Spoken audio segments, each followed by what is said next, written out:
We are answering your questions, listening to your comments, and going to the top experts in the world. They're in town this week at the world's largest energy convention. We want to find out more about the U.S. oil supply and gas prices. Question one now. Alice is wondering, why are we so affected by this? It's first important to note that the price that we pay in the pump is largely a function of the price of crude oil.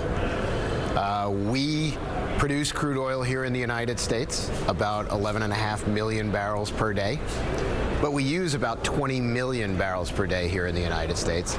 So some of the crude oil that we use, we get from other countries. In fact, a majority of the U.S. imports come from Canada. Because of the conflict between Ukraine and Russia, the U.S. has announced it will no longer buy oil from Russia. Let's play that clip. We're banning all imports of Russian oil and gas and energy. That means Russian oil will no longer be acceptable at U.S. ports, and the American people will deal another powerful blow to Putin's war machine. FYI, only 3% of our supply came from Russia last year. So what does this all really mean? It certainly sends a signal about the U.S. commitment to push back on this aggression by Russia in the Ukraine. This is a global problem. Europe, in many ways, is in far worse situation than we are with regards to natural gas and gasoline. Never in the last decade has energy security been so relevant and so important. Next question now. Don't we have extra supply?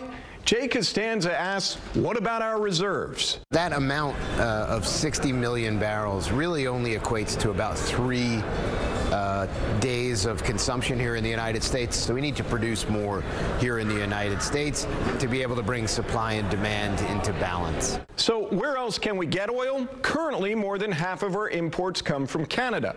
Joyce wrote this one, we should have never closed the Keystone Pipeline.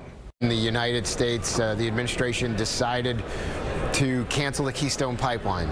This would have been critical to bring over 800,000 barrels of oil from Alberta to the Gulf Coast refineries where it's needed. Over the past decade, energy policy has focused almost exclusively on lowering emissions and addressing climate change. And that's still important, but we also have to pay attention to energy security. So what about the environment? Jackie writes, green energy is great until you can't afford to get to work or feed your family. Drill here, drill now. There is room for oil and natural gas as well as for clean energy. This is what people refer to as the energy transition. Well, Alberta really is part of the solution. We have the third largest reserves in oil on the planet, and we're reliable, we're right next door, and we're moving towards lowering emissions. In fact, our oil sands is moving towards net zero. So we really are the solution.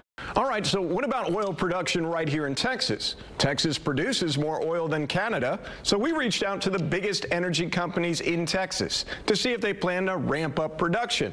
Well, their lips are sealed at the moment for proprietary reasons. Joel Eisenbaum, KPRC 2 News.